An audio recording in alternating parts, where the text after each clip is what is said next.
Hi guys, one day exam factory में आप सभी का स्वागत है। गाइस, आज हम लोग आर्ट एंड कल्चर का पार्ट 3 कंप्लीट करेंगे। ठीक है, आज कोशिश करेंगे कि ये कंप्लीट हो जाए। टोटल A to Z जितने भी न्यूज है ये पूरा हम लोग फिनिश कर ले। ठीक है, ये लास्ट जो है पार्ट करने वाले हैं। ये जो है ये आर्ट एंड कल्चर है। ठीक है, आर्ट एंड कल्चर 365 का, यानी कि 365।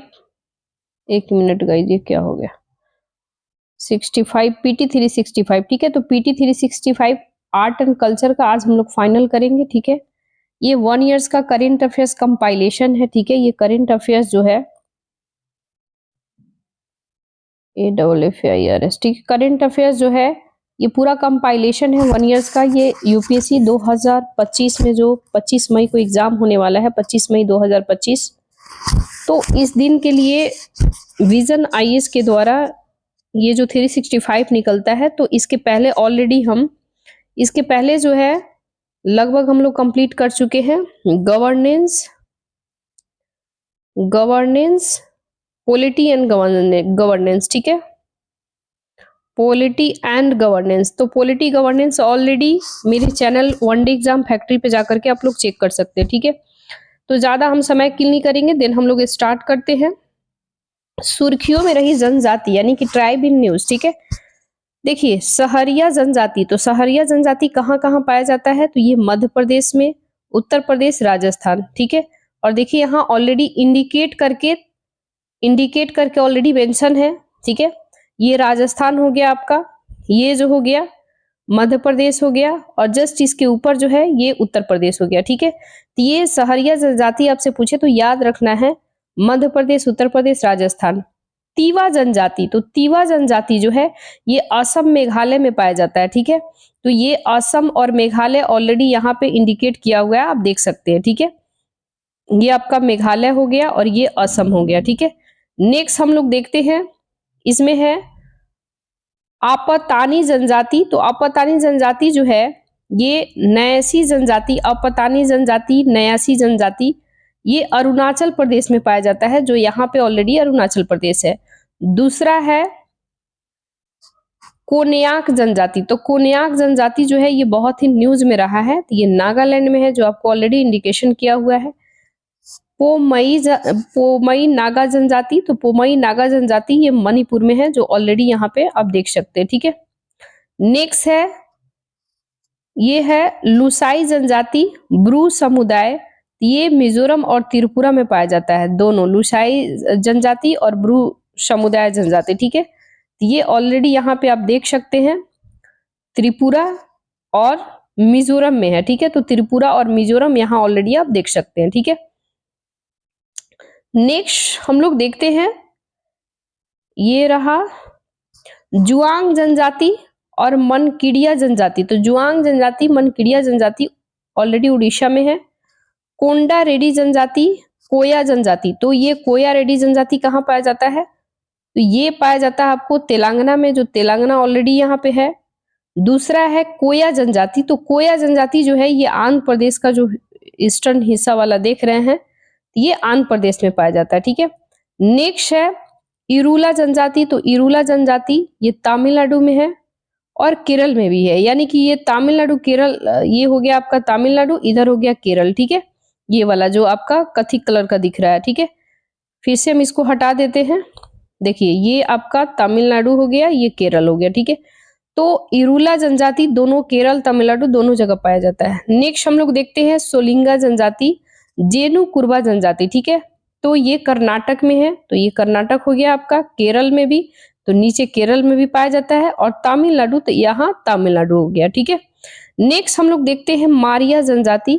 तो मारिया जनजाति जो है छत्तीसगढ़ है, तो मध्य प्रदेश से जो बॉर्डर शेयर करता है, ये ऑलरेडी आप यहाँ देख सकते हैं कि ये हो गया आपका छत्तीसगढ़। ठीक है, नेक्स्ट हम लोग देखते हैं सोमपेन जनजाति।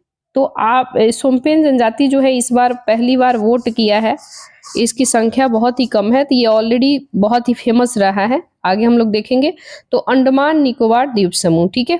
नेक्स्ट हम लोग देखते हैं पूर्वोत्तर भारत की जनजाति, यानी कि आपातानी जनजाति जो हम लोग देखे हैं, तो उससे रिलेटेड हम लोग कुछ फैक्ट देख ले। भारतीय प्राणी सर्वेक्षण, ठीक है, यानी कि जूलॉजिकल सर्वे ऑफ इंडिया शोधकर्ताओं ने ताले वन्यजीव अभयारण्य, कौन सा ताले वन्यजीव अभयारण्य जो अरुणाचल प्रदेश में स्थित है, ये फॉरेस्ट डेलिंग हॉर्न फ्रॉग के एक नई प्रजाति की खोज किया गया, ठीक है। इस नई प्रजाति का नाम अरुणाचल प्रदेश के प्रमुख आपातानी समुदाय के नाम पर, आपातानी जनजाति यानी कि आपातानी समुदाय के नाम पर जेनोफ्रिस आपातानी रखा गया, ठीक है। जेनोफ्रिस आपातानी रखा गया है। आपातानी के बारे में थोड़ा हम लोग डिटेल देखते हैं, ये समुदाय के बारे में। तो यह जनजाति जो है जीरो घाटी में पाई जाती है, ठीक है।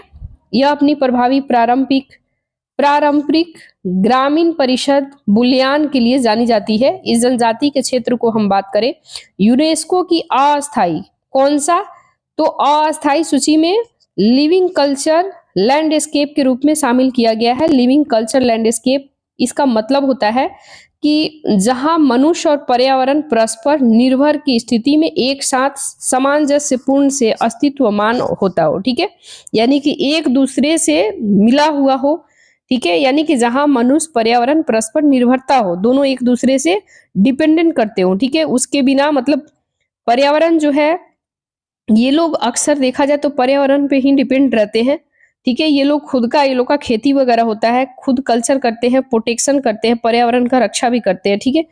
इसमें त्योहार से रिलेटेड अगर हम लोग फेस्टिव की बातें करें तो इनकी जो फेस्टिव होती है, आपातानी समुदाय यानी कि आपाटाई कम्युनिटी जो ट्राइब है, ये प्रमुख त्योहार कौन सा मनाते हैं, तो ड्री त्योहार मनाते हैं, मेयोक त्योहार। तो यहाँ ऑलरेडी ड्री और मेयोक लिखा हुआ है, ठीक है। मुख्य नृत्य यानी कि इनकी डांस जो है, आपातानी जनजाति की डांस कौन सा है, तो दामिंडा डांस होता है और प्री नृत्य करते हैं ये लोग, ठीक है। नेक्स्ट हम लोग देखते हैं पमई नागा। पमई नागा जनजाति जो है, ये नागा मणिपुर के मणिपुर वगैरह में, नागालैंड वगैरह में ये पाए जाते हैं। तो इसके बारे में डिटेल हम लोग देखते हैं। मणिपुर के सेनापति यानी कि मणिपुर के सेनापति जिले में पुरुल गांव में, कौन सा गांव में, पुरुल गांव की पौमई नागा जनजाति, कौन सा है, पौमई नागा जनजाति अपने क्षेत्र में जंगली जानवरों और पक्षियों के शिकार, जाल बिछाने और मारने के प्रतिबंध लगा दिया गया है, इसलिए ये जनजाति फेमस है। पौमई नागा जनजाति के बारे में अगर हम बात करें तो ये मणिपुर की सबसे पुरानी और सबसे बड़ी नागा जनजाति में से एक है। यह जनजाति मणिपुर नागालैंड में निवास करता है। इस जनजाति के लोग जो है पौली मिट्टी के बर्तन और पोताई पौ नामक उत्पादन के लिए जाना जाता है, ठीक है। भाषा कौन सा बोलते हैं, तो पौला भाषा ये लोग यूज करते हैं, ठीक है। नेक्स्ट जनजाति के बारे में हम लोग बातें करें तो कह रहा है कि लुसाई जनजाति। तो लुसाई जनजाति जो है बहुत ही ज्यादा फेमस रहा है न्यूज में, तो हम लोग कवर करेंगे। मिजोरम के फोंगईपुर, ठीक है, मिजोरम के फोंगईपुर राष्ट्रीय उद्यान में एक दुर्लभ अर्ध परजीवी स्थलीय पादप फेथिरोस्पर्मम लुसाइओरम यानी कि फेथिरोस्पर्मम लुसाइओरम पाया जाता है, ठीक है। लुसाइओरम जो है, इसके नाम मिजोरम की लुसाई जनजाति के नाम पे रखा गया है।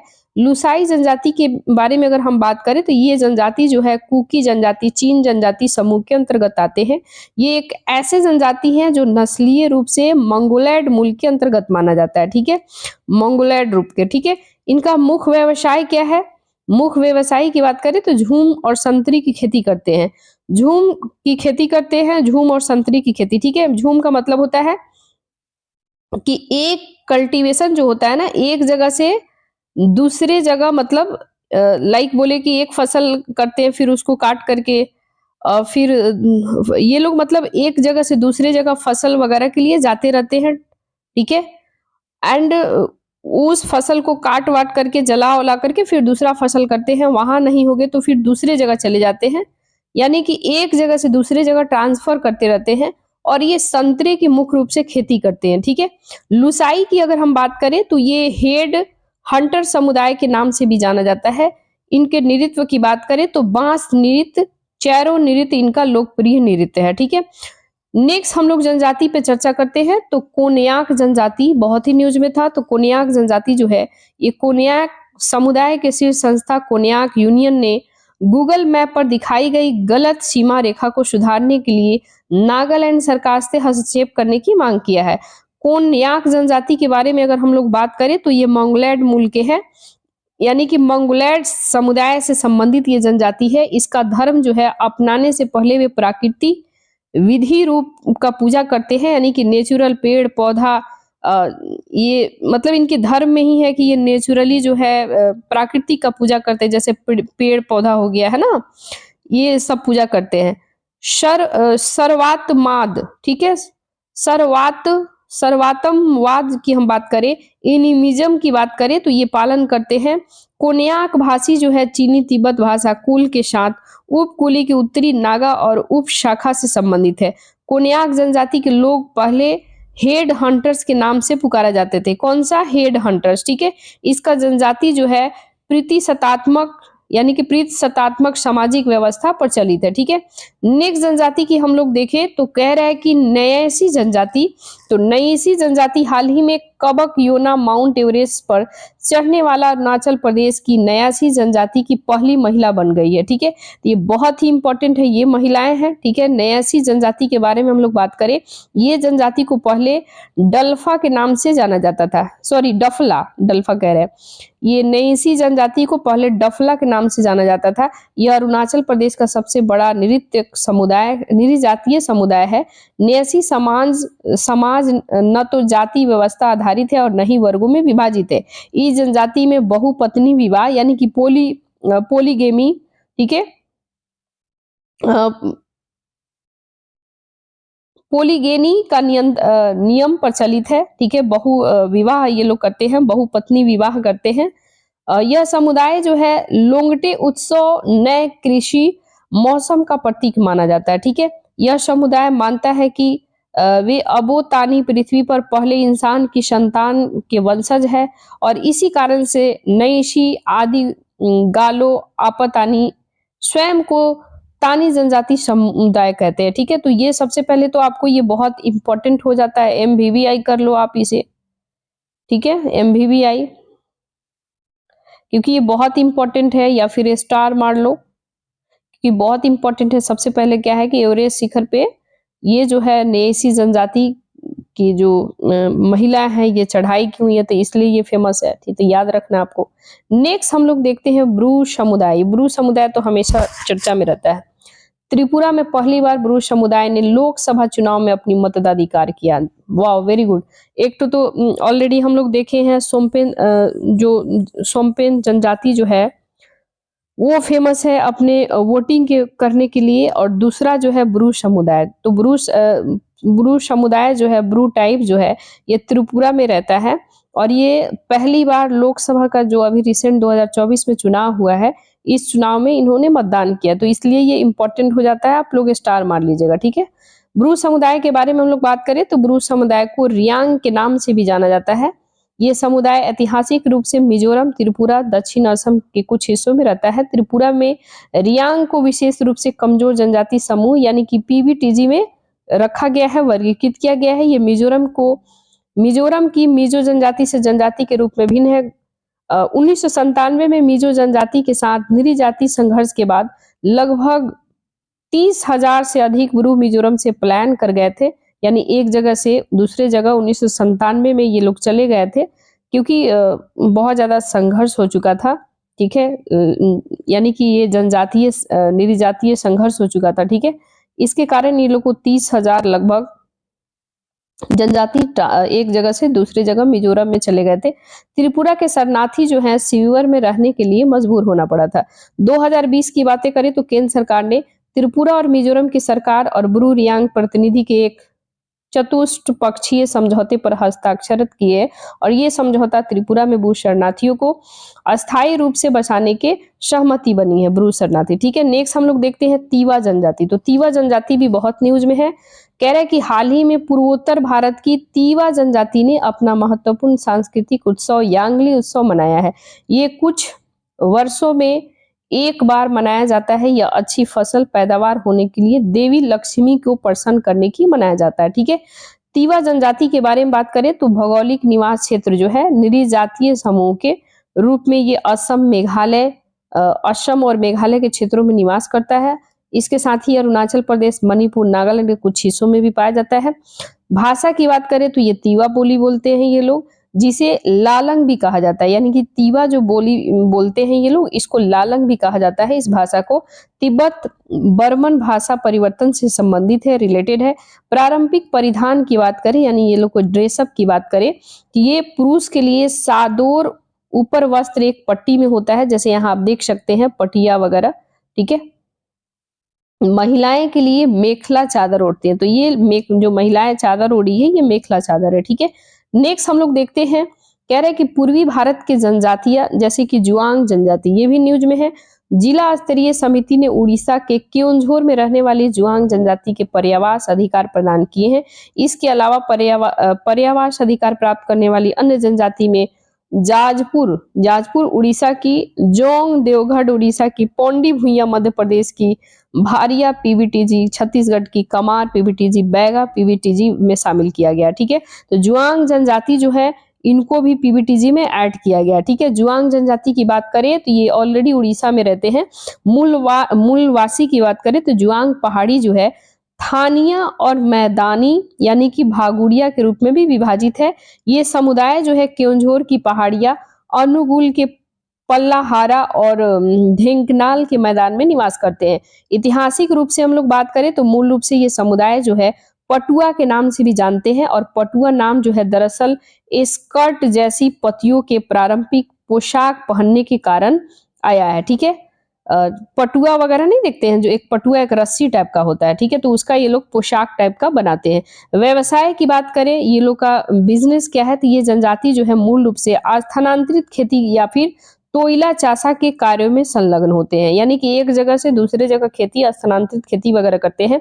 हालांकि इनमें से कुछ अब अस्थायी कृषि करने लगे हैं। ठीक है। यानी कि कुछ लोगों हैं ये ट्राइब में से, जुआंग जनजाति जो है इसमें से कुछ ऐसे ट्राइब हैं जो क्या करते हैं, कुछ अस्थायी खेती भी करते हैं। यानी कि एक ही जगह जैसे आम लोग करते हैं वैसे ये भी करते हैं। ये जनजाति सजावटी कंघिया और तंबाकू के डिब्बे बनाने के भी कार्य में दक्ष है। ठीक है। नेक्स्ट हम लोग देखते हैं, कह रहा है कि पर्यावास अधिकार इसका क्या है, तो पर्यावास अधिकार की हम बातें करें तो अनुसूचित जाति, अनुसूचित जनजाति, अन्य पारंपरिक वनवासी वन अधिकारी को मान्यता अधिनियम 2006 के तहत उपबंधित किया गया है। और इस कानून को वन अधिकार अधिनियम FRA, ठीक है, यानी कि फॉरेस्ट रिजर्व एक्ट के रूप में जाना जाता है। ठीक है। सॉरी, वन अधिकार अधिनियम हुआ ना, तो फॉरेस्ट राइट एक्ट होगा इसका इंग्लिश। यानी कि यहां लिख देते हैं फॉरेस्ट राइट एक्ट, ACT। ठीक है। FRA का मतलब फॉरेस्ट राइट एक्ट। ठीक है। नेक्स्ट हम लोग देखते हैं मुरिया जनजाति। तो मुरिया जनजाति जो है ये आंध्र प्रदेश के अलारू सीताराम राजू जिले में मुरिया जनजाति बीजों को संरक्षित करने पारंपरिक विधि डेडा का इस्तेमाल कर रही है। डेडा पत्ती के बारे में बात करें तो इस विधि में बीजों को पत्तियों में लपेटा जाता है और इसके साथ ही गोलाकार बंडल के रूप में कसकर बांध दिया जाता है। शियाली पत्तियों के साथ बुना जाता है। इसके लाभ क्या क्या हो सकते हैं, तो बीजों को कीटों की कोड़ी से बचाती है। इसके साथ ही बीजों को 5 साल तक संग्रहित करके उपयोग किया जाता है, यानी उसका कलेक्शन करके उपयोग किया जाता है। मुरिया जनजाति की बात करें तो छत्तीसगढ़ की गोंड जनजाति उप समूह या समुदाय छत्तीसगढ़ राज्य में रहता है। इनका संबंध जो है बस्तर के मुरिया विद्रोह, यानी कि बस्तर के मुरिया विद्रोह जो 1876 से है, उससे ये लोग रिलेटेड है। विद्रोह बस्तर के दीवान गोपीनाथ रीति रिवाज, ठीक है, मृत स्तंभ गुड़ी, इसके तहत मृतकों को दफनाने के बाद 6 से 7 फीट ऊंची शिला रखी बनाई जाती है। घोटाल की बात करें, घोटूल की, तो यह एक प्रकार की कुटीर है जहां आदिवासी युवक युवतियां अपना जीवन साथी चुनते हैं। ठीक है। नेक्स्ट हम लोग देखते हैं मनकिड़िया। तो मनकिड़िया जनजाति भी बहुत न्यूज में है। ये उड़ीसा में मनकिड़िया जनजाति रहते हैं। कुछ लोगों को अनुसूचित जनजाति अन्य पारंपरिक वन निवासी वन अधिकारी को मान्यता अधिनियम 2006 के तहत औपचारिक रूप से अधिवास अधिकार प्रदान किया गया। ठीक है। मनकिया जनजाति के बारे में अगर हम बात करें तो ये विशेष रूप से कमजोर जनजाति में आते हैं, यानी कि पीबीटीजी में लिस्ट में रखा गया है। यह जो है बिरहोर जनजाति का एक अर्ध घुमंतु वर्ग है, ठीक है, यानी कि एक जगह से दूसरे जगह ये लोग घूमते रहते हैं, जिसको घुमंतु भोटिया आप लोग बचपन में कहानी सुने होंगे, ठीक है। तो वैसे ये लोग घुमंतु जनजाति भी कहा जाता है कि एक जगह से दूसरे जगह अपने पेट पालने के लिए लोग जाते रहते हैं, ठीक है। ये समुदाय बंदरों को पकड़ना, छोटे पक्षियों और जीवों को जाल में फंसाने की अपनी कुशलता के लिए प्रसिद्ध है। और ये जनजाति जो है पत्तों से बनी गुम्मदकार झोपड़ियां में रहती है, जिन्हें कि कुंभ कहा जाता है। ये अपनी स्वयं की एक ऐसी भाषा बोलते हैं जो ऑस्ट्रियो एशियाई भाषा समूह की मुंडा शाखा से संबंधित है, ठीक है। दक्षिण भारत की जनजाति, तो हम लोग अब दक्षिण यानी कि साउथ इंडिया की जनजाति है उससे रिलेटेड देखेंगे। तो सोलिंगा जनजाति जो है ये बहुत ही न्यूज में है। ये सोलिंगा, ये देख रहे हैं, ये ट्राइब है। सोलिगा जनजाति जो है, हम सोलिंगा बोल दिए, सॉरी फॉर दैट, क्योंकि सोलिगा जनजाति होता है। सोलिगा जनजाति एक अलग थलग रहने वाली जनजाति समुदाय है। ये जनजाति जो है केवल कर्नाटक और तमिलनाडु के विशेष रूप से बिलीगिरी रंगना पहाड़ी के माले महादेश्वर पहाड़ी में निवास करते हैं। व्यवसाय की बात करें तो जीवन शैली जंगल के मौसमी चक्र के रूप में खेती शिकार करते रहते हैं। ये लोग सोलिगा बोलते हैं, जो कि एक द्रविड़ भाषा है। पारंपरिक त्योहार की बात करते हैं तो रोटी हब्बा, ऐसा रागी हब्बा, मारी हब्बा, गौरी हब्बा वगैरह आदि है, ठीक है। अन्य जानकारी की बात करें तो जैव विविधता संरक्षण प्रयासों में सोलिगा समुदाय की महत्वपूर्ण भूमिका को मान्यता देने के लिए तैतीय एक नई प्रजाति सोलिगा एकारी नाटा के नाम से सोलिगा समुदाय के नाम पे रखा गया है। सोलिगा वस्तुतः टाइगर रिजर्व के अंदर रहने वाले पहला ऐसा आदिवासी समुदाय है जिसे 2011 में वन पर कानूनी अधिकार प्रदान किया गया था, ठीक है। नेक्स्ट हम लोग देखते हैं कोंडा रेड्डी। कोंडा रेड्डी जनजाति जो है, ये कोंडा रेड्डी जनजाति भारतीय लॉरेल यानी कि इंडियन लॉरेल वृक्ष से जुड़े अपने स्वदेशी ज्ञान को वन अधिकारों के साथ साझा करते हैं। कोंडा रेड्डी के बारे में बात करें तो इसकी बस्तियां आंध्र प्रदेश में गोदावरी नदी के किनारे, ठीक है, गोदावरी नदी के किनारे पाई जाती है। ये आंध्र प्रदेश का विशेष रूप से कमजोर जनजाति यानी कि पीबीटीजी लिस्ट में ऑलरेडी है, ठीक है। ये जनजाति पोडू कृषि करती है। ये एक प्रकार के स्थानांतरण कृषि है, ठीक है। भारतीय लॉरेल टर्मिनलिया टोमेंटोसा वृक्ष के बारे में बात करें, ये एक प्रकार के पर्णपाती वृक्ष है। ये 30 मीटर तक बढ़ सकता है। ग्रीष्म काल के दौरान ये अपने तने में जल संचित करने की क्षमता के लिए जाना जाता है। रक्तस्राव यानी कि हेमोरेज की बात करें,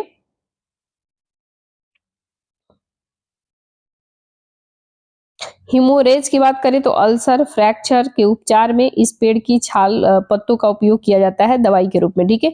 ये इंडियन सिल्वर ओक के नाम से भी जाना जाता है। इस लकड़ी का व्यावसायिक मूल्य बहुत ही अधिक है, ठीक है, यानी कि कमर्शियल यूज के लिए बहुत ही ज्यादा यूज किया जाता है। नेक्स्ट हम लोग जनजाति हम लोग देखते हैं तो कह रहा है कि इरूला जनजाति। तो इरूला जनजाति जो है ये लोगों को कई प्रकार की समस्याओं का सामना करना पड़ रहा है। जनजाति जो है सांप का विष निकालने और बेचने के लिए लोकप्रिय है, यानी कि जो भी सांप वगैरह होता है उसके विष को ये लोग स्टोर करते हैं और सेलिंग करते हैं, ठीक है। इरूला समुदाय भारत और एंटीडोट्स के लिए उपयोग किए जाने वाले लगभग 80% विष की आपूर्ति करके ये लोग स्वास्थ्य में महत्वपूर्ण भूमिका निभाते हैं। इरूला जनजाति की बात करें तो ये इन्हें भी ये तमिलनाडु के पीबीटीजी लिस्ट में ऑलरेडी है। ये एक जनजाति तमिलनाडु के नीलगिरी क्षेत्रों में रहती है। इनके पूर्वज जो है पूजा का इनके जीवन में विशेष महत्व है। ये जनजाति कर्नाटक केरल में भी निवास करता है, यानी तमिलनाडु में तो करता ही करता है, इसके साथ ही कर्नाटक केरल में, ठीक है। नवी ज्ञान साहित्य के अनुसार इरूला भारत के सबसे प्राचीन आदिवासी समुदाय में से एक है। इनका संबंध नेग्रिटो प्रजाति अफ्रीका से विस्थापित से बताया जाता है। ये लोग जो होते हैं इरूला जनजाति, ये इरूला भाषा बोलते हैं और तमिल लिपि में लिखते हैं, ठीक है। नेक्स्ट हम लोग देखते हैं कोया जनजाति। तो कोया जनजाति जो है ये आंध्र प्रदेश में महुआ शराब पर स्पेशल, यानी कि महुआ से जो शराब बनता है तो महुआ शराब पर स्पेशल इन्फोर्समेंट ब्यूरो छापे ने कोया जनजाति को निशाना बनाया है। क्योंकि महुआ शराब बनाना कोया जनजाति की पारंपरिक प्रथाओं का हिस्सा रहा है, इसलिए इन्फोर्समेंट ब्यूरो के छापे को कोया समुदाय को पारंपरिक प्रथाओं के खिलाफ माना जा रहा है। यानी कि यहाँ पे छापा वगैरह मारा गया है, रेड किया गया है। तो ये लोग का कहना है कि हमारे जो व्यवसाय है, हमारे जो बिजनेस है, हमारे जो ट्रेड है, तो इस पे ये लोग ऑब्स्ट्रक्शन लगा रहे हैं। मतलब ये कोया जनजाति का कहना है कि हमें ये लोग डिस्टर्ब कर रहे हैं, हमारी ये पेशा है, हमारी स्टार्टिंग से ही महुआ का शराब बनाना, बेचना, तो ये कहीं न कहीं ये लोग को एम्प्लॉयमेंट पे कहीं न कहीं प्रॉब्लम क्रिएट कर रही है गवर्नमेंट। तो इसलिए ये जनजाति जो है मतलब ये लोग को लग रहा है कि हमारे ऊपर प्रेशर क्रिएट करके छापा मारा जा रहा है, जिससे कि हमारा एम्प्लॉयमेंट जिस पे हमारा ये लोग का जिस पे रहना सहना खाना पीना सब कुछ डिपेंडेंट करता है, ये लोग उसी पे मुख्य रूप से डिपेंडेंट है। तो ये लोग को लगता है कि हमारे लिए ये बाधा क्रिएट हो रहा है। तो ये न्यूज में है कोया जनजाति, ठीक है। महुआ क्या है, तो एक उष्ण कटिबंधीय वृक्ष है। इस वृक्ष को कोया जनजाति पवित्र मानती है, ठीक है। इस फूलों का उपयोग शराब बनाने में किया जाता है। कोया जनजाति की बात करें तो निवास स्थानीय गोदावरी जिले आंध्र प्रदेश के उत्तर की ओर से मलकानगिरी जिले उड़ीसा में पहाड़ियों और वनों में रहते हैं। व्यवसाय की बात करें तो परंपरागत रूप से चरवाहे और स्थानांतरित कृषि है, हालांकि अब उन्हें अस्थायी खेती करना शुरू कर दिया है। संस्कृति की बात करें तो ये कोया भाषा बोलते हैं, जो कि द्रविड़ भाषा परिवार से संबंधित है। कोया समुदाय कई वार्षिक धार्मिक त्योहार जैसे कि बिज्जा पांडु कोडता पांडु, विमुद पांडु मनाता है, ठीक है। नेक्स्ट हम लोग देखते हैं जेनु कुरबा जनजाति। तो जेनु कुरबा जनजाति जो है हाल ही में पश्चिमी घाट में रहने वाले जेनु कुरबा जनजाति सुर्खियों में रहा है। जेनु कुरबा जनजाति के बारे में बात करें तो भौगोलिक निवास जनजाति हादी नामक छोटी बस्तियां में रहती है। ये मुख्य रूप से कर्नाटक, केरल, तमिलनाडु में निवास करती है। ये समुदाय जो है नागरहोल, बांदीपुर टाइगर रिजर्व जैसे वनों में भी निवास करते हैं। सांस्कृतिक आर्थिक गतिविधि की बात करें तो ये शहद एकत्रित करने के लिए बहुत ही ज्यादा फेमस है। गौन वनोपज भी एकत्रित करते हैं, ठीक है। ये भाषा कौन सा बोलते हैं, तो जेनु नूदी भाषा बोलते हैं। ये भाषा कन्नड़ के समान ही है, ठीक है। नेक्स्ट हम लोग देखते हैं उत्तर पश्चिम भारत, ठीक है। उत्तर पश्चिमी भारत जनजाति यानी कि सहरिया जनजाति, तो ये हाल ही में राजस्थान के 12 जिले में सहरिया जनजाति 100 से अधिक बच्चों कुपोषित होने के मामले में सामने हुए हैं, ठीक है। यानी सहरिया जनजाति जो है ये सहरिया पीबीटीजी में एक है, जो कि मध्य प्रदेश, उत्तर प्रदेश, राजस्थान, ये तीनों जगह पाया जाता है, जो ऑलरेडी हम लोग ऊपर देख चुके हैं मैप में। शहरिया लोग जो होते हैं गांव में अलग अलग बस्ती में रहते हैं। शहराना कहा जाता है आर्थिक गतिविधि कृषि मुख्य वर्षा आधारित गौण वन उपज का संग्रहण है, ठीक है। नेक्स्ट अंडमान और निकोबार जनजाति। तो अंडमान निकोबार यानी कि सोम्पेन जनजाति जो है ये अंडमान निकोबार में रहते हैं और सोम्पेन जनजाति ने पहली बार लोकसभा में वोट डाला है। ये आपको याद रखना है, ठीक है। ब्रू जनजाति जो हम लोग त्रिपुरा में देखे हैं वो भी पहली बार ब्रू रियांग जनजाति वोट डाला है लोकसभा में, और अंडमान निकोबार में ये इन्होंने भी डाला है। तो आपको याद रखना है। सोम्पेन जनजाति की बात करें तो ये विशेष रूप से कमजोर जनजाति समूह है।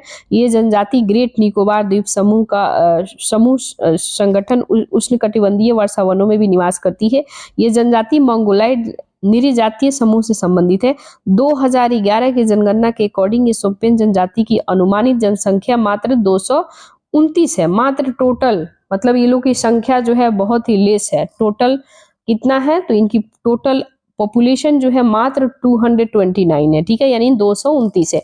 वे शिकारी और खाद्य संग्राहक है। जंगली सुअर, अजगर, मॉनिटर, छिपकली, मगरमच्छ आदि के शिकार करते हैं, ठीक है। नेक्स्ट हम लोग देखते हैं गाइस, कुछ मिसलेनियस है जो बहुत ही न्यूज में है, तो उसके बारे में हम लोग थोड़ा देख ले, ठीक है। तो कह रहा है तीर्थयात्री कॉरिडोर परियोजना यानी कि पिलिग्रिम कॉरिडोर प्रोजेक्ट जो है ये बहुत ही न्यूज में रहा है। तो केंद्रीय बजट 2024-25 में घोषणा किया गया है कि बिहार के गया, ठीक है, ये क्वेश्चन ऑलरेडी बीपीएससी जो पूछा गया है, 70वीं बीपीएससी जो हुआ था 13 तारीख को एग्जाम, आप पेपर उठा कर देखेंगे उसमें भी ये पूछा गया है ऑलरेडी। तो 2024-25 में घोषणा किया गया है कि बिहार के गया में विष्णुपद मंदिर और बोध गया में महाबोधि मंदिर के लिए कॉरिडोर परियोजना शुरू किया जाएगा, ठीक है। विष्णुपद मंदिर विष्णुपद मंदिर और बोध गया में महाबोधि मंदिर एक दूसरे के लगभग 10 किलोमीटर की दूरी पर स्थित है। ठीक है, विष्णुपद महाबोधि मंदिर और उत्तर प्रदेश के काशी विश्वनाथ मंदिर कॉरिडोर के तर्ज पर विकसित किया जाएगा। ये काशी विश्वनाथ कॉरिडोर को आधारशिला 2019 में रखा गया था और श्री काशी विश्वनाथ धाम के नाम से भी जाना जाता है। इस कॉरिडोर का निर्माण जो है श्री काशी विश्वनाथ मंदिर को गंगा नदी के तट पर जोड़ने के लिए एक सुलभ मार्ग उपलब्ध कराने के लिए दिया गया था। ठीक है, नेक्स्ट हम लोग देखते हैं भारत की प्रमुख तीर्थयात्री गलियारा कौन कौन है। तो करतारपुर गलियारा है। ठीक है, करतारपुर गलियारा जो आप यहाँ देख सकते हैं पंजाब में है। ठीक है, बांके बिहारी गलियारा मथुरा वृंदावन में है। ठीक है, उत्तर प्रदेश में। इसके अलावा महाकाल गलियारा है। तो महाकाल गलियारा जो है ये एमपी में है, यानी कि मध्य प्रदेश में। इसके साथ ही राम राजा लोक ओरछा जो है ये भी आपका एमपी में है। इसके साथ ही काशी विश्वनाथ गलियारा ये यूपी में है। इसके साथ ही अगर हम लोग बात करें तो मां कामाख्या देवी परियोजना ये असम के गुवाहाटी में है, जो यहाँ पे ऑलरेडी है, देख सकते हैं मैप में। इसके साथ ही हम लोग देखें तो हनुमान लोक गलियारा, तो हनुमान लोक गलियारा जो है ये आपका मध्य प्रदेश में है। इसके साथ ही श्री जगन्नाथ हेरिटेज गलियारा, तो श्री जगन्नाथ हेरिटेज गलियारा जो है ये आपको हो जाएगा उड़ीसा में है। ठीक है, नेक्स्ट हम लोग देखते हैं, कंप्लीट हो गया। नेक्स्ट हम लोग देखते हैं तीर्थयात्री कॉरिडोर। ठीक है, तो देखिए इसका निर्माण जो है काशी विश्वनाथ मंदिर को गंगा नदी तट के जोड़ने के लिए एक सुलभ मार्ग उपलब्ध कराने के लिए किया गया था। तीर्थयात्री कॉरिडोर परियोजना की बात करें तो इसकी संरक्षण जीर्णोद्वार जो है ये काशी विश्वनाथ कॉरिडोर परियोजना के तहत मंदिर के आसपास के क्षेत्रों का विस्तार किया गया था और इसके साथ ही शीतला माता मंदिर, श्री राम मंदिर सहित अन्य लघु आकार के मंदिरों को जीर्णोद्धार किया गया था। ठीक है, विकास और विरासत का अद्भुत सहयोग की बात करें तो ये जो है महाकाल लोक कॉरिडोर शिव पुराण की कथा को प्रदर्शित करने वाले भित्ति चित्र के उत्कीर्णन किया गया है। इसके साथ ही ये कॉरिडोर जो है तीर्थयात्रियों को सुखद एहसास प्रदान करते हैं। पर्यटन और अर्थव्यवस्था की बात करें तो बढ़ावा आर्थिक सर्वेक्षण 2023-24 के अकॉर्डिंग भारत ने पर्यटन से 2.3 लाख करोड़ यानी कि 2,30,000 टोटल 2,30,000 करोड़ से भी ज्यादा अधिक विदेशी मुद्रा अर्जित किया गया है, यानी कि एक साल में 65.7% की वृद्धि हुआ है। ठीक है, इसलिए ये चर्चा में है। विष्णुपाद मंदिर की बात करें तो विष्णुपाद मंदिर जो है ये मंदिर बिहार के गया फल्गु नदी के तट पर स्थित है। देवता की बात करें, प्रमुख देवता, तो ये जो है भगवान विष्णु को समर्पित है और मंदिर परिसर में बेसाल्ट पत्थर भगवान विष्णु के पद चिन्ह बने हुए जिन्हें धर्मशिला के नाम से भी जाना जाता है। ठीक है, नेक्स्ट हम लोग देखते हैं पद चिन्ह को 4 प्रतीकों यानी कि शंख, ठीक है, पहिया यानी चक्र, गद्दा यानी कि कमल, पद्म द्वारा चिन्हित किया गया। ठीक है, नेक्स्ट हम लोग देखते हैं, ये रहा विष्णुपद मंदिर जो आप देख सकते हैं। हिंदू पौराणिक कथाओं के अनुसार ये पद चिन्ह उस जगह का प्रतीक है जहां पे भगवान विष्णु राक्षस ग्यासुर के सिर पर अपना पैर रख करके उसके वश में किया था और इस पवित्र स्थल का उल्लेख महाभारत रामायण में भी मिलता है। और ऐसी मान्यता की बात करें तो ये जगह भगवान राम ने अपने पिता दशरथ के लिए पिंडदान किया था। ठीक है, जीर्णोद्वार की बात करें तो वर्तमान में संरचना का जीर्णोद्वार 1787 में इंदौर की महारानी देवी अहिल्याबाई ने करवाया था। ठीक है, महादेवी परिसर की हम लोग बातें करें तो ये बोध गया बिहार में है। ठीक है, वैश्विक मान्यता की बात करें तो यूनेस्को विश्व धरोहर स्थल में भी शामिल है। ठीक है, यानी कि हेरिटेज लिस्ट में। ऐतिहासिक पृष्ठभूमि यानी इसकी बैकग्राउंड हम लोग देखें तो ये पहला मंदिर है और 3री शताब्दी ईसा पूर्व में सम्राट अशोक ने इसे बनवाया था। ठीक है, वर्तमान मंदिर संरचना गुप्त काल की बात करें तो 5वीं से 6ठी शताब्दी में यह ईंट से निर्मित सबसे पुराने बौद्ध मंदिरों में शामिल है। नेक्स्ट हम लोग देखते हैं, कह रहा है कि यह मंदिर भारत की क्लासिकल स्थापत्य शैली निर्मित है। मंदिर का शिखर जो है टावर घुमावदार है। ठीक है, इसके साथ ही ये आमलक और कलश है। इस मंदिर के निर्माण न तो पूर्ण रूप से नागर शैली में हुआ है और न ही पूर्ण रूप से द्रविड़ शैली में हुआ है। वास्तव में ये नागर शैली निर्मित मंदिर की तरह ऊपर की ओर संकरा, लेकिन यह द्रविड़ मंदिर और शैली की तरह बिना मुड़े पिरामिड नुमा उठता है, पिरामिड नुमा, देखो पिरामिड नुमा जैसे ऐसे बनता है, ठीक है, हम दिखा रहे हैं, देखो पहले बड़ा फिर छोटा फिर छोटा फिर छोटा फिर छोटा, ऐसे करके इसको पिरामिड नुमा बोलते हैं, ठीक है। नेक्स्ट हम लोग देखते हैं मंदिर के दो प्रवेश द्वार, एक पूर्व की तरह से और दूसरा दक्षिण की ओर से, ठीक है।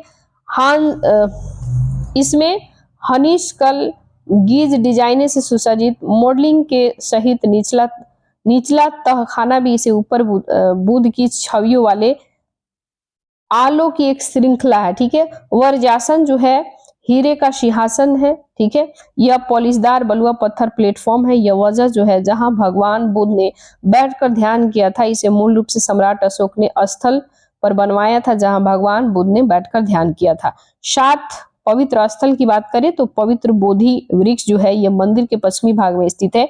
ये उस वृक्ष की पीढ़ी माना जाता है जिसने बुद्ध को ज्ञान प्राप्त हुआ था। अन्य पवित्र स्थल क्या है तो अनिमेष लोचन चैत्य प्रार्थना कक्ष यानी कि रत्न चक्र आभूषण एम्बुलेटरी रत्नघर चैत्र अजपाल निगरोध वृक्ष के नीचे बुद्ध के ज्ञान प्राप्ति के 5वें सप्ताह ध्यान और किए और ब्राह्मणों ने प्रश्नों का उत्तर भी दिया था। कमल तालाब रजयत्न वृक्ष है, ठीक है। महात्मा बुद्ध ने स्वयं बौद्ध धर्म यात्रा के लिए 4 सबसे महत्वपूर्ण स्थल का उल्लेख किए हैं, जो लुम्बिनी है जहां उनका जन्म हुआ है, बोध गया उन्हें ज्ञान प्राप्ति, सारनाथ है जहां पे उन्हें पहला उपदेश मिला है, कुशीनगर जहां उन्होंने महापरिनिर्वाण प्राप्त हुआ है, ठीक है। नेक्स्ट हम लोग देखते हैं, देखो अच्छा नागर शैली, वेसर शैली, द्रविड़ शैली, इसमें चर्चा जो हुआ था तो देखो याद कैसे करना, हमने जैसे याद किया हम आपको बता रहे हैं। एक होता है नागर शैली, दूसरा होता है नागर शैली द्रविड़ शैली, है ना, द्रविड़ शैली, ये हो गया द्रविड़ शैली। हम यहाँ 2 लिख देते हैं, एक में लिखते हैं नागर शैली, ठीक है। यहाँ ऐसे लिखो शैली, मतलब ऐसे शैली, ठीक है। दूसरा नागर शैली, द्रविड़ शैली, और तीसरा होता है बेसर शैली, ठीक है। बेसर शैली, यहाँ पे शैली ऑलरेडी है। देखो 9 से नागर, 9 से नॉर्थ, यानी कि नॉर्थ वाला जो भी पोर्शन में मिलता है, नॉर्थ वाला में जो मैप में आप इंडिया का मैप है, यहाँ पे नागर शैली होता है, तो यानी नॉर्थ से याद करना है नागर शैली। अब आओ द्रविड़, मतलब दक्षिण में जो पिरामिड नुमा जो आपको इसमें लिखा हुआ है यहाँ पे पिरामिड नुमा, तो याद करने का ट्रिक क्या है, देखो मोटा मोटी जो वर्ड है आपको दिमाग में तो याद रखना ही पड़ेगा, सीधी सी बात है, तो जिससे आपका क्वेश्चन गलत नहीं हो। तो जब साउथ में आप जाओगे, साउथ इंडिया में, जैसे तमिलनाडु, केरल, है ना, आंध्र प्रदेश, ये साउथ इंडिया हो गया, तो साउथ इंडिया में जाओगे तो यहाँ पिरामिड नुमा मिलेगा। तो साउथ इंडिया यानी कि दक्षिण में है तो द से द्रविड़ शैली, ऐसे याद करो। अब नॉर्थ में यानी नागर शैली प्लस वेसर शैली, ये दोनों को जब मिला दिया जाए तब होता है वेसर शैली। तो यानी कि दोनों का जो मिक्सचर होता है, मिक्सचर ऑफ नागर शैली एंड वेसर शैली, ठीक है, ये जब दोनों को हम एड ऑन करते हैं तो that is called, we can say to the Vesara शैली, यानी कि दोनों का जो मिक्सचर है नागर शैली वेसर शैली, दोनों को मिलाओगे तो वेसर शैली। तो अब बताओ वेसर शैली कहाँ, तो बीच वाले जो पोर्शन है यहाँ पे वेसर शैली, बीच वाला पोर्शन जैसे कि मध्य प्रदेश छत्तीसगढ़ हो गया, है ना, जो बीच वाले मध्य में मध्य वाली जो स्टेट है, तो इन सब जगहों में वेसर शैली ज्यादा मिलेगा आपको, ठीक है। तो याद करने का एक ट्रिक है, जैसे कि हमने ऐसे ही याद किया है, अब आपको अच्छा लगे तो याद कर लेना, नहीं लगे तो कोई बात नहीं, आप लोग को जैसा ठीक लगे वैसे याद करना, है ना। चलो ज्यादा हम समय किल नहीं करेंगे, देन हम लोग देखते हैं, ये कंप्लीट हो गया। नेक्स्ट हम लोग देखते हैं सांस्कृतिक और विरासत के संरक्षण के लिए शुरू की गई अन्य पहले, ठीक है। तो देखो प्रसाद जो है ये योजना, इसके तहत धार्मिक पर्यटन के अनुभव को बेहतर बनाने के लिए देश भर में तीर्थ स्थलों को विकसित करने और उनकी पहचान सुनिश्चित करने पर ध्यान केंद्रित किया गया है। हृदय योजना जो है ये नियोजन, आर्थिक समृद्धि, विरासत संरक्षण के समावेशी तरीके से एक दूसरे के साथ संयोजन किया गया है। स्वदेश दर्शन योजना जो है देश में थीम आधारित पर्यटन सर्किटों के विकास के लिए शुरू किया गया है।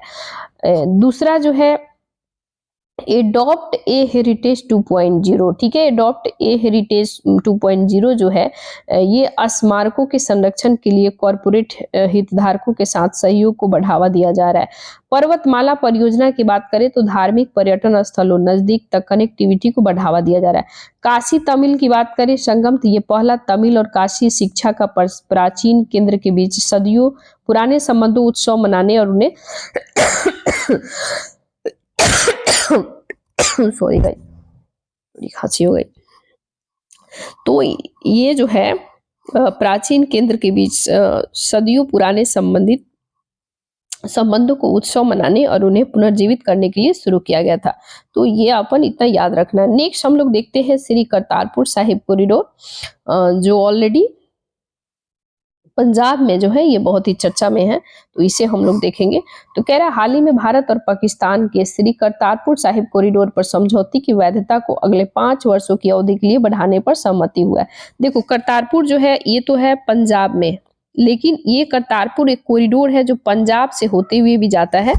तो इस पे समझौते यानी कि पंजाब, यानी देखो पंजाब जो है बात करें तो ये तो पहले पाकिस्तान वाला हिस्सा जो है पंजाब का ही था, लेकिन जब इंडिया पाकिस्तान का डिवाइडेशन हुआ 1947 में, तो कुछ चीजें जो है पाकिस्तान में चला गया है। तो ऐसा नहीं कि केवल अपने यहाँ जो पंजाबी है इंडिया में वही बोलते हैं, यहाँ के जो लोग हैं कुछ वहाँ पंजाबी वहाँ भी बोलते हैं। तो ये एक कॉरिडोर पास हुआ है, उसी के बारे में कहा जा रहा है, ठीक है। तो हाल ही में भारत पाकिस्तान श्री करतारपुर साहिब कॉरिडोर पर समझौते की वैधता को अगले 5 वर्षों की अवधि के लिए बढ़ाने पर सहमति व्यक्त किया है। डेरा बाबा नानक, ठीक है, डेरा बाबा नानक श्री करतारपुर साहिब तीर्थ यात्रा के बारे में हम लोग जानने की कोशिश करेंगे। ये गुरुद्वारा श्री करतारपुर साहिब पाकिस्तान के नारोवाल जिले में स्थित है। कहाँ पे स्थित है करतारपुर साहिब? तो ये नारोवाल जिले में स्थित है। ये भारत के पंजाब के गुरदासपुर जिले के ऐतिहासिक शहर डेरा बाबा नानक के पास से भारत पाकिस्तान सीमा लगभग 4.5 किलोमीटर दूर है, ठीक है। नेक्स्ट हम लोग देखते हैं करतारपुर गांव की रावी नदी के पश्चिमी तट पर स्थित, ठीक है। गुरुद्वार डेरा बाबा नानक रावी नदी के पूर्वी तट पर है, ठीक है। श्री करतारपुर साहिब कॉरिडोर पर समझौते की बात करें तो ये श्री करतारपुर साहिब कॉरिडोर समझौता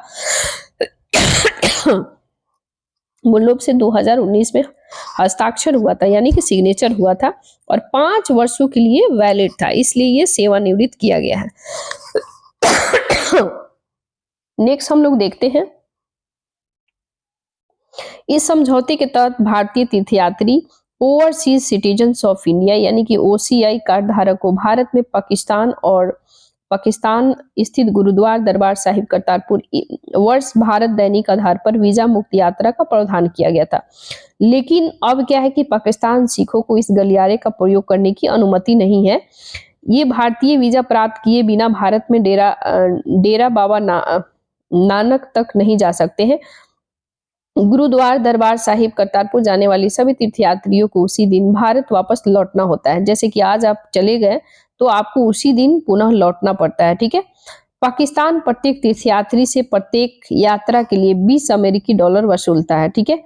यानी कि प्रत्येक तीर्थयात्री से 20 अमेरिकी डॉलर वसूलता है। इस समझौते के तहत इस गलियारे से यात्रा करने वाले यानी कि $1 बराबर होता है 82 रुपया, यानी कि $1 हो गया अमेरिका का, तो इंडिया में कितना होगा 82 रुपया, ठीक है। तो आप समझ लो 82 गुने 20 कर लो, ठीक है। ये हो जाएगा 0 और फिर हो जाएगा 8 का 8, 2 दूना 4, 2 दूना 4 8, टोटल हो जाएगा यहाँ पे 0 8 4 12 के 2 हाथ में 1, यानी कि 920 रुपया समझ लो टोटल, ठीक है। नेक्स्ट हम लोग देखते हैं, यानी कि 920 रुपया समझ लो, 20 अमेरिकी डॉलर, ठीक है, यानी कि 920 समथिंग। इस समझौते के तहत इस गलियारे से यात्रा करने वाले तीर्थयात्रियों को आस्था पर कोई प्रतिबंधित नहीं है। महत्वपूर्ण तीर्थ स्थल क्या है? तो गुरुद्वारा श्री जन्म स्थान ननकाना साहिब पाकिस्तान में है। गुरु नानक का जन्म स्थान है, ठीक है। गुरु नानक का जन्म ननकाना साहिब पाकिस्तान। गुरुद्वार बेर साहिब यानी सुल्तानपुर लोधी पंजाब में है, ठीक है। श्री अकाल साहिब तख्त श्री हरमिंदर साहिब स्वर्ण मंदिर अमृतसर में है। तख्त श्री केसगढ़ साहिब आनंदपुर साहिब पंजाब में है। तख्त श्री दमदमा साहिब तलवंडी साबो पंजाब में है। तख्त श्री पटना साहिब बिहार में है। तख्त श्री हुजूर साहिब नांदेड़ महाराष्ट्र में है। ठीक है, तो ये आपको फैक्ट याद रखना है। नेक्स्ट हम लोग देखते हैं करतारपुर साहिब गलियारा। ठीक है, करतारपुर साहिब गलियारा सांस्कृतिक धार्मिक महत्व क्या है? इसकी महत्व जो है, करतारपुर गुरु नानक देव जी की अंतिम विश्राम स्थल है। ठीक है, अंतिम विश्राम स्थल है। इस स्थानों पर उन्होंने अपने जीवन के अंतिम 18 वर्ष बिताए थे। ऐसा माना जाता है कि गुरु नानक ने सिख के पवित्र ग्रंथ गुरु ग्रंथ साहिब कई शब्दों की रचना करतारपुर में किया गया है। गुरु का लंगर नामक सामुदायिक भोजनी में करतारपुर में ही किया गया था और ये सिख परंपरा का एक महत्वपूर्ण हिस्सा है। गुरु नानक देव ने सबसे पहले यहाँ सिख धर्म के 3 नियमों का पालन किया था। किरत करो, किरत मतलब होता है ईमानदारी से मेहनत करके आजीविका कमाना। ठीक है, किरत का मतलब होता है। दूसरा है वंड छको। वंड छको का मतलब होता है धन संपत्ति प्रतिभा को जरूरतमंदों के साथ बांटो। आप देखते हैं जब पंजाब में जाएंगे ना, आप देखते हैं कि वहां लंगर लगता है। इवन आप रोड पे भी रहेंगे तो रोड पे भी चाय बिस्किट, इसके अलावा शुद्ध दूध मतलब बिना पानी मिलाया हुआ, ठीक है, वो लोग बिस्किट बांटते हैं। शुद्ध गाय का गिलास में दूध बांटते हैं। मतलब हर जगह जगह। तो कहने का मतलब है वो लोग बहुत यार ऑनेस्टी के मामले में बहुत ईमानदार होते हैं। हाँ, 1-8% तो हर कास्ट में मिल जाता है, तो उसकी हम बातें नहीं करते हैं, क्योंकि जस्ट हम चंडीगढ़ से रिटर्न आए तो ये सारा चीज मेरे को देखने को मिला। और वैसे हम चंडीगढ़ हमेशा आते जाते रहते हैं, तो मेरे को वैसे पंजाब बहुत अच्छा लगता है। चंडीगढ़ भी बहुत, मतलब एक होता है ना, काफी सुकून सा फील होता है। देखिए, तो कह रहे हैं कि ये जो है, किरत करो यानी कि ईमानदारी से मेहनत करो, आजीविका कमाना यानी कि मेहनत करो और आजीविका कामना करो। वंड छको का मतलब धन संपत्ति प्रतिभा की जरूरतमंदों के साथ बांटो, जो जरूरतमंद है उसको हेल्प करो। ठीक है, नाम जपो। नाम जपने का मतलब होता है पाठ जप कीर्तन के माध्यम से ध्यान करो। ठीक है, मुक्ति का मार्ग माना जाता है। सुर्खियों में रही अन्य हम लोग इम्पोर्टेंट गवर्नमेंट की जो इनिशिएटिव है इसके बारे में हम लोग देखते हैं। तो कह रहे हैं कस्तूरी कॉटन भारत। तो कस्तूरी कॉटन भारत बहुत न्यूज में है। वस्त्र मंत्रालय ने भारत से सभी कपास ओटाई करने वाले को कस्तूरी कॉटन भारत में ब्रांड की कपास उत्पादन करने का अधिकार दिया गया है। इसके साथ ही कस्तूरी कॉटन भारत में उत्पादित प्रीमियम गुणवत्ता वाली कपास 100% जो है ट्रेसेबिलिटी और प्रमाणीकरण से युक्त है। ये आपूर्ति श्रृंखला में कस्तूरी कॉटन भारत की ट्रेसेबिलिटी के साथ ब्लॉकचेन प्रौद्योगिकी का प्रयोग किया जाता है। कस्तूरी कॉटन के बारे में हम लोग बात करें, ये जो है वस्त्र मंत्रालय भारत कपास, अच्छा आपसे पूछेगा कौन सा मंत्रालय, तो आपको याद रखना है वस्त्र मंत्रालय। ठीक है, नहीं तो ये नहीं कि कॉमर्स एंड ट्रेड मंत्रालय मार दीजिएगा। भारतीय कपास निगम व्यापारिक निकाय और औद्योगिक समूहों के साथ संयुक्त पहल है।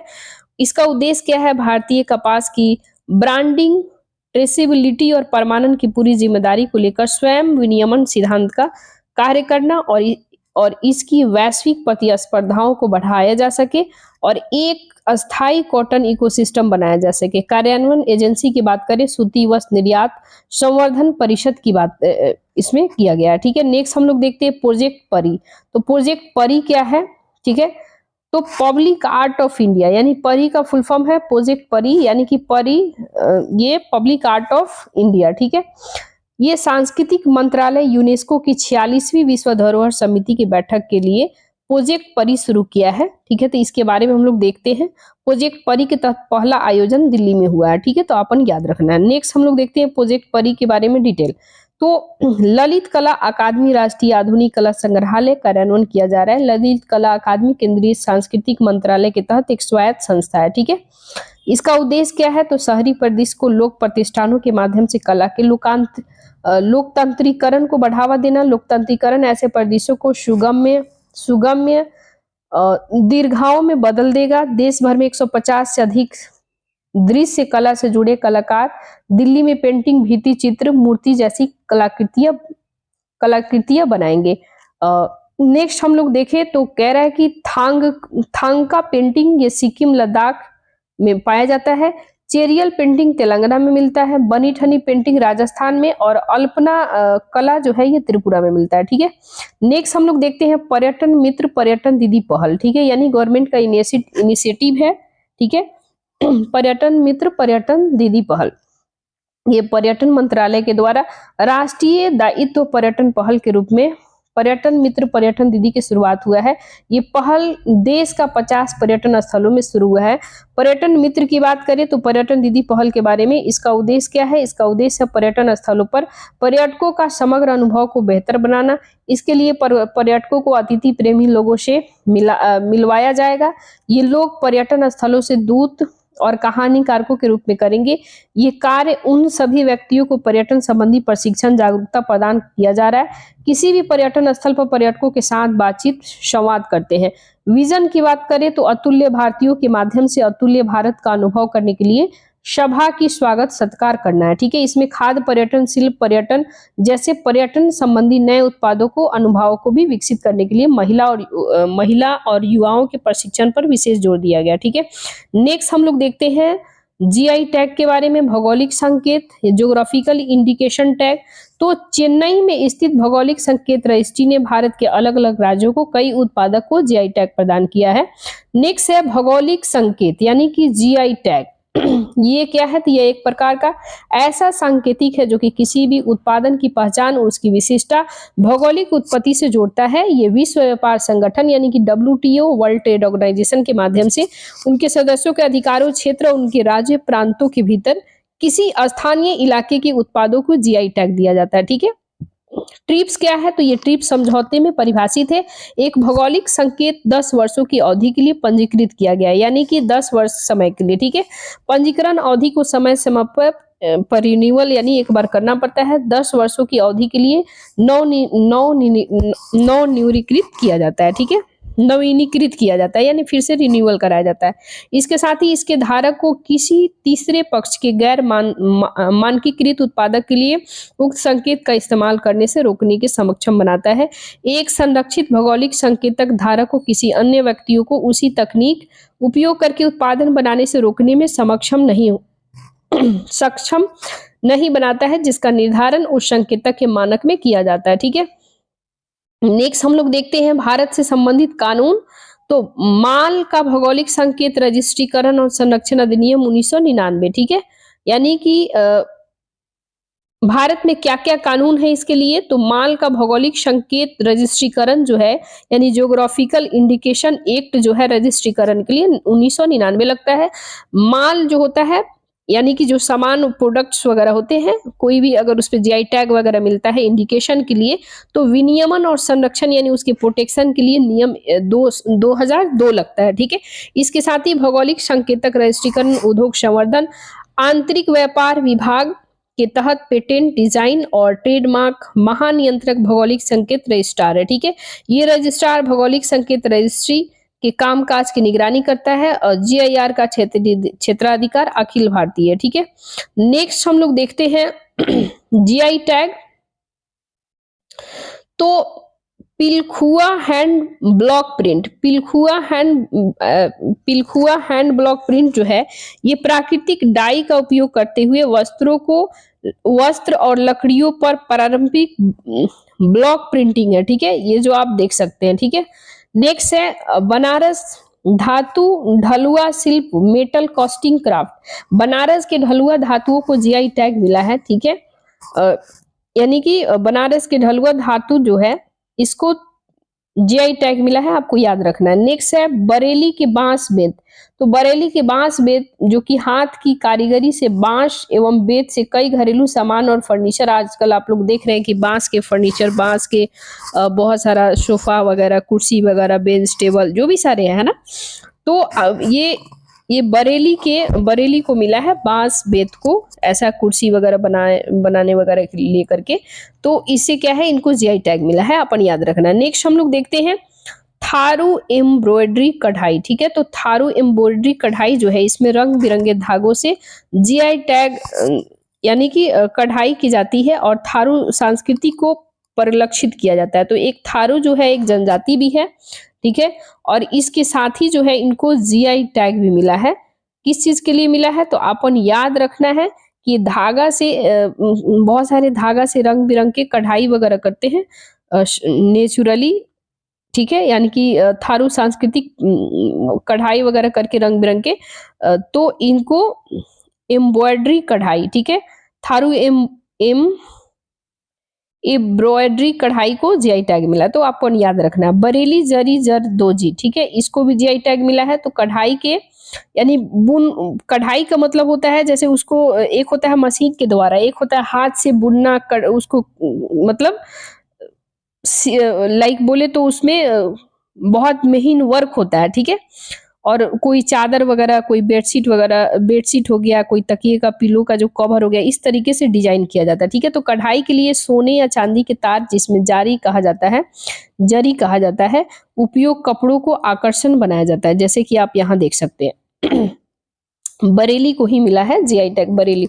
बनारस तिरंगी बर्फी को, यानी कि बनारस के जो तिरंगी बर्फी है, तिरंगा कलर का है, जैसे कि आप देख सकते हैं, सबसे नीचे हरा है, बीच में व्हाइट है, ऊपर नारंगी है, तो इसको तिरंगी बर्फी कहते हैं। तो ये बनारस में पाया जाता है, बनारस में बनाया जाता है, इसको भी जीआई टैग मिला है, ठीक है।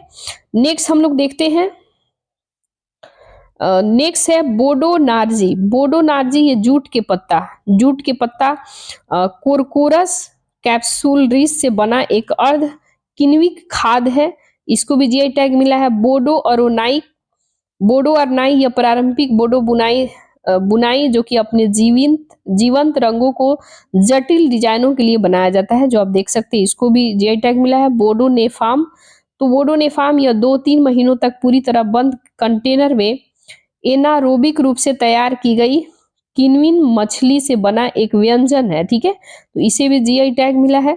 नेक्स्ट हम लोग देखते हैं बोडो ओंडला। बोडो ओंडला यह चावल के पाउडर से बना करके अ, यानी कि करी है, जिसे कि स्वादिष्ट बनाने के लिए लहसुन, अदरक, नमक और एलकली मिलाए जाते हैं, इसको भी जीआई टैग मिला है। बोडो बोडो गौखा या गौखी, या स्थानीय तौर पर इसे गौका गौखी कहा जाता है। यह बोडो समुदाय का एक पारंपरिक व्यंजन है, जो कि बीवी सागु उत्सव के दौरान अलग अलग प्रकार की जड़ी बूटियां सब्जियों से बनाया जाता है, ठीक है, तो अपन याद रखना है। नेक्स्ट है बोडो जौ गोरान। यह बोडो समुदाय का एक पारंपरिक पेय है, जो कि चावल से बनाया जाता है। इसमें अल्कोहल की मात्रा सबसे अधिक लगभग 16.11 होता है, ठीक है, यानी कि इसमें अल्कोहल की मात्रा अधिक होता है। बोडो जौ गोरान, इसको भी जीआई टैग मिला है। बोडो जौ गीसी की बात करें तो ये किण्वन चावल से निर्मित पारंपरिक मादक पेय है, इसको भी जीआई टैग मिला है। बोडो मैब्रा जी बिडवी की बात करें तो ये चावल से बना गया एक पारंपरिक पेय है, जिसे कि बोडो समुदाय पवित्र मानते हैं और आमतौर पर अतिथि या सत्कार के प्रतीक के रूप में परोसा जाता है जब कोई जाता है तो, ठीक है। अधपके चावल यानी कि माइरोंग को कम पानी में किण्वन करके और उसमें अमाओ खमीर एक स्रोत मिलाकर तैयार किया जाता है। इसके साथ ही हम लोग बात करें तो बोडो समुदाय, ठीक है, तो बोडो समुदाय जो है, इसकी मान्यता चावल से बना यह भगवान शिव की देन इसकी औषधि के रूप में सेवन किया जाता है, ठीक है। नेक्स्ट हम लोग देखते हैं अंडमान और निकोबार द्वीप समूह, ठीक है।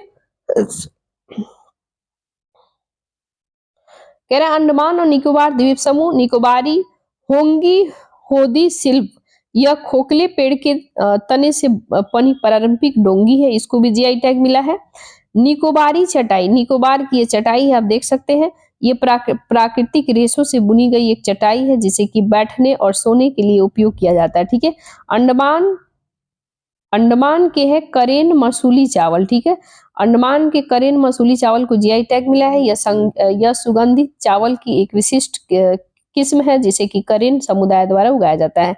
नेक्स्ट है निकोबारी तावी और नगाइज वर्जिन नारियल तेल, इसे पारंपरिक तरीके से निकाला गया शुद्ध नारियल तेल है, जिसका इस्तेमाल खाना पकाने और सेहतमंद रहने के लिए किया जाता है, इसको जीआई टैग मिला है। नेक्स्ट है निगुअत कुक खोथा नोरियल, ठीक है, यानी कि ये नारियल है, न्यूगियत कुक ख्वाथा नारियल, इसे या निकोबार में उगाई जाने वाली नारियल की एक ऐसी अनूठी किस्म है, इसका सेवन स्वस्थ रहने के लिए किया जाता है, इसको भी जीआई टैग मिला है। दूसरा है पडॉक वुड क्राफ्ट, ठीक है, पडॉक वुड क्राफ्ट है। इस शिल्प में पडॉक वृक्ष की एक लकड़ी का उपयोग किया जाता है जो अपनी गहरे लाल रंग की लकड़ी के लिए प्रसिद्ध है, ठीक है। यानी कि इसे देख रहे हैं आप चिड़िया के तरह, ये वुड जो है ना लकड़ी, इसे चिड़िया बना वगैरह करके, तो इसे जीआई टैग मिला है। नेक्स्ट हम लोग देखते हैं निकोबारी हट, ठीक है। निकोबारी हट यह स्थानीय रूप से उपलब्ध सामग्रियों से बनी पारंपरिक झोपड़ियां है। इसे झोपड़ियों यहाँ देशज लोग के डिजाइन किए जाते हैं। कक्ष में यानी कि गुजरात के कक्ष में अजरक है, ठीक है, यानी कि ये ब्लॉक प्रिंटेड वस्त्र है जिन्हें डाई का उपयोग करके ज्यामितीय आकार का फूलों का पैटर्न बनाया जाता है, इसको जीआई टैग मिला है, ठीक है, कक्ष अजरक को। नेक्स्ट है गाइज, और सुप्रीम कोर्ट में नया ध्वज, प्रतीक चिन्ह, नया देवी की नई प्रतिमा, ये बहुत ही ज्यादा न्यूज में था, तो कल हम लोग इसे कंप्लीट करेंगे। टोटल 59.43 मिनट्स का 59 मिनट 43 सेकंड का वीडियो रिकॉर्ड हो चुका है। तो कल बाकी जो है हम लोग अंतिम पार्ट कल रखेंगे, पूरा फिनिश करेंगे, ठीक है, क्योंकि मेरा माइक ज़्यादा देर का कैपेसिटी इसका है भी नहीं, मुश्किल से होगा 1.5-2 घंटा। तो बाकी का जो है कल वीडियो में हम लोग कंप्लीट करेंगे गाइज, ठीक है। जब तक के लिए मन लगा के पढ़ते रहिए एंड कमेंट में ज़रूर बताइएगा कि वीडियो कैसा लगा। 365 ये आर्ट एंड कल्चर बहुत, अब एक कल लास्ट पार्ट होगा, इसके बाद फिर आने वाला है, फिर इसके बाद बचेगा ecology environment, economics, international relation और सोशल इशू। आप इन सभी में से कौन कौन सा वीडियो चाहते हैं करेंट, यानी कि कमेंट बॉक्स में जरूर बताइएगा प्लीज। जब तक के लिए जय हिंद जय भारत, मन लगा के पढ़ते रहिए, फिर मिलते हैं नेक्स्ट वीडियो में, जब तक के लिए बाय बाय।